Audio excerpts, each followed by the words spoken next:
This morning on DC News Now, we're talking about those high temperatures today into the low 80s. Not quite as warm tomorrow. Cold front moves in later on this evening, ushering in a bit of a cool down as we look at towards Thursday.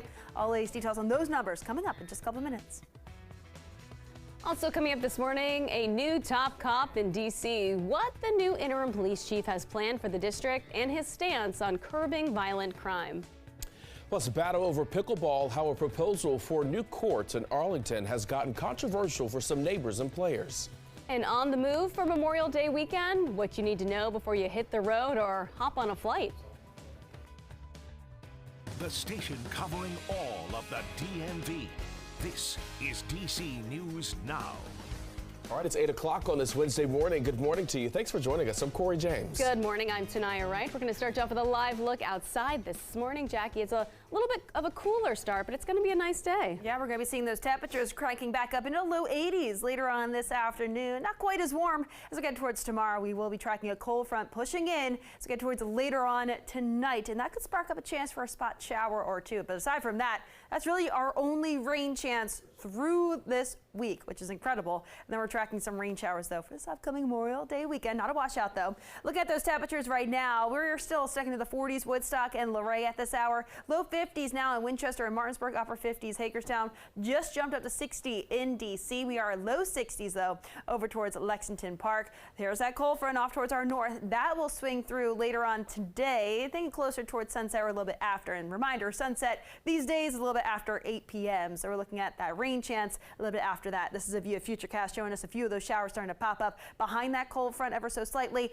And then as it moves its way southbound, those rain showers do fade away, and we're tracking a clearing of those skies into tomorrow morning. Those temperatures a little bit cooler as well. More details to get towards the rest of that 8-day forecast coming up. But Tosin is here with the all-important look at the roadways. How's traffic at this hour? Traffic is touch and go in a lot of places. We're going to start off in Virginia, one of those places just seeing a lot of volume, which isn't unusual. This is 395 at the 14th Street Bridge. Just look at the amount of traffic. People are basically riding their brakes at this hour. So that's something to keep in mind. And we're seeing all across the DMV. This is a place that we're probably going to see a lot of people spending the time at. This is a National Harbor just south of 495. Pretty quiet at this hour. It might be a different case in a couple of days. But just like I was saying, all across the DMV, take a look at this. Just red and yellows all over the map. Residual delays from accidents that are being cleared. So give yourself a few extra minutes if you're headed out the door right now at 8:02.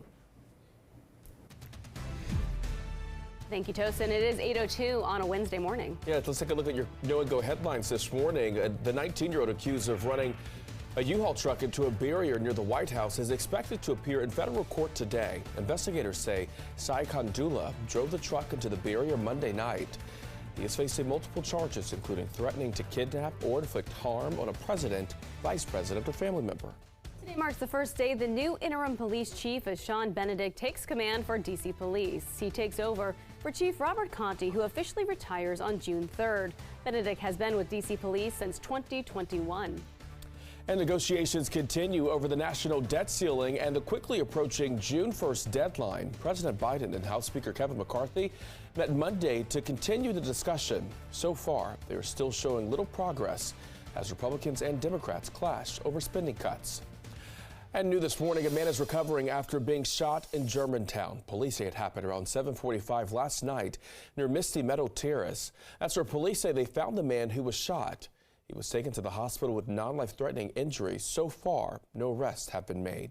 And a 28-year-old man is in jail after allegedly murdering his girlfriend's son.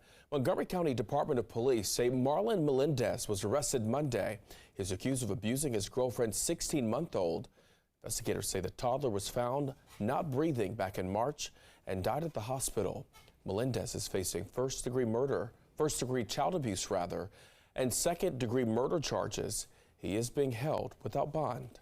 Also new this morning, a D.C. police officer has been charged with voyeurism. Now he's accused of taking inappropriate photos of a female witness without her consent. Now police charged Officer Larry Garrett with voyeurism on Friday. He's been with the department since 2006. Investigators say it stems from a search warrant back in February. That is when they say Garrett took the photos. The Internal Affairs Division was made aware of the photos after the search warrant case was reviewed and attorneys watched the body camera video. At this time, Garrett's police powers have been revoked. All right, time right now is coming up on 8:05. The district is waking up today with the new acting police chief. That is right. Today is Sean Benedict's first day on the job. He has been serving as executive assistant chief for more than a year now. Our Lex Warris joins us now live at police headquarters this morning. So Lex, what can people expect? Well, the interim chief wants this transition to be as seamless as possible for the city, while he says he will continue focusing on bringing down violence. Now, Mayor Bowser first announced that Benedict would take over this chief role as the interim chief just last Friday. Previously in his career, before working at the department, he worked with ATF, focusing on illegal guns. Well, former Chief Conti says that this experience will help get and keep guns off the streets. And Chief Conti also emphasized how important that is, with over 80% of the city's homicides involving illegal guns. While Benedict has been managing day-to-day operations for the department for over a year now, he says he is not eyeing to be the chief permanently.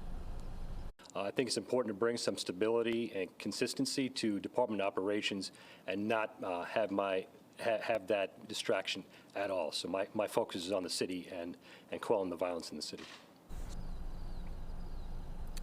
Well, in the meantime, Mayor Bowser is actively looking for a permanent chief to take over. That is a nationwide search that she is ongoing right now. She says that while she does want to fill the position as soon as possible with somebody permanent, she does not want to rush to make that decision. Live in Washington, I'm Lex Warris, DC News Now. All right, Lex, thank you. Your time right now is 8:06. On Capitol Hill this morning, debt ceiling talks continue as the country creeps closer to its first ever default, which could send the country into financial ruin and put millions of people out of work.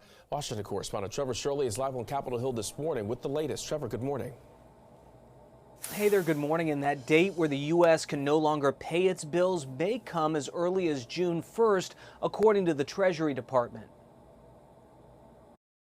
Both sides are talking. We're still far apart. But the canyon between them doesn't seem to be narrowing. We shouldn't be in this extortion position that we're in. Congress has to vote to raise the debt ceiling, which caps how much money the country can borrow against debt already on the books. If the U.S. runs out of money to pay its bills, which could happen next week, global markets would likely crater and millions would lose their jobs. I actually believe at the end of the day we can come to an agreement. Republicans want massive spending cuts, along with stiffer work requirements for public assistance before agreeing to raise the debt ceiling. Republicans are going after food assistance so they can give another tax break to billionaires. It is a disgrace. It is a shame. Republican negotiators say the nation's debt, currently around $31 trillion, is unsustainable. That is a red line. We're not going to continue doing the way things have been done. The president agrees spending cuts are necessary, but Democrats argue playing political chicken with a debt default on the line is dangerous. Speaker McCarthy needs to get serious before he sends the country spiraling into a recession. And negotiations are expected to continue on Capitol Hill this week. That's the latest from Capitol Hill. We'll send it back to you guys. Thank you, Trevor. DC News Now is your local election headquarters. Harpers Ferry, West Virginia is set to have an election in about 3 weeks. One of the biggest issues this election is tourism. People say while they love living in one of the most historic places in the country, growing tourism has created some issues like traffic and parking. There is also a new $150 million proposal for the Hilltop Hotel. The proposal could enhance the town even more, but some people there worry that they are not able to handle the tourists they already have. That election is set for June 13th. And your time, 8:08 now. Happening now, Virginia's move over law is set to expand this year. It is a move that is top of mind at the state's transportation department after a tractor trailer hit a fire truck yesterday just south of Richmond. Officials say a fire truck was pulling up to the scene of a crash along I-95 with its lights on. Police say that is when the driver of a car slammed on the brakes because they were not paying attention. A tractor trailer tried to move out of the way, but it hit one of the fire truck's mirrors. VDOT says they hope the new changes will help to save lives. We see a law and sometimes it's not necessarily one that we're excited about to move down if we're in a hurry to go to work or whatever it is, but we really have to remember that someone's life could be at risk. The law currently requires drivers to move over or slow down on the highway for emergency or law enforcement vehicles. The new law would expand the requirement for any car that is parked on the side of the road. All right, well, Memorial Day weekend is something that's probably on all our minds. Well, so it is on the Department of Transportation. Officials say they are taking new steps to hold airlines accountable to prevent travel troubles. Transportation Secretary Pete Buttigieg says his department is taking a two-step approach. He says the department will be partnering with airlines to work out logistical kinks. He adds they'll be pressuring airlines to compensate travelers if things go wrong. The customer service commitments that we have secured from the airlines are going to make a difference. We're doing everything we can to press airlines to deliver that good service. And if there is an issue, we have your back. All right, that was Pete Buttigieg you just heard from. And AAA predicts almost 3.4 million people are expected to fly this holiday weekend. Buttigieg says Memorial Day weekend will be an important indicator of what summer travel will look like. All right, if you'll be hitting the road instead of taking flight, AAA predicts more than 37 million people would drive 50 miles or more for the holiday. That's up 7% compared to last year. As for the best time to hit the road, AAA expects this Friday to be the worst day to travel on the roads. They say the best times to drive are in the mornings or after 6 p.m. The agency says the lightest travel days will be Saturday and Sunday. Okay, for those who will be driving across the beautiful Bay Bridge, Maryland officials say the best times to drive across the bridge is Thursday before 10 a.m. or after 9 p.m. If you're leaving on Friday, the best times are before 8 a.m. or after 9 p.m. Saturday before 8 a.m. or after 4 p.m. Now, if you are taking the Bay Bridge on Sunday, your best time is leave before 11 a.m. or after 5 p.m. On Monday, well, you should make sure you hit the road and leave before 8 a.m. or after 10 p.m.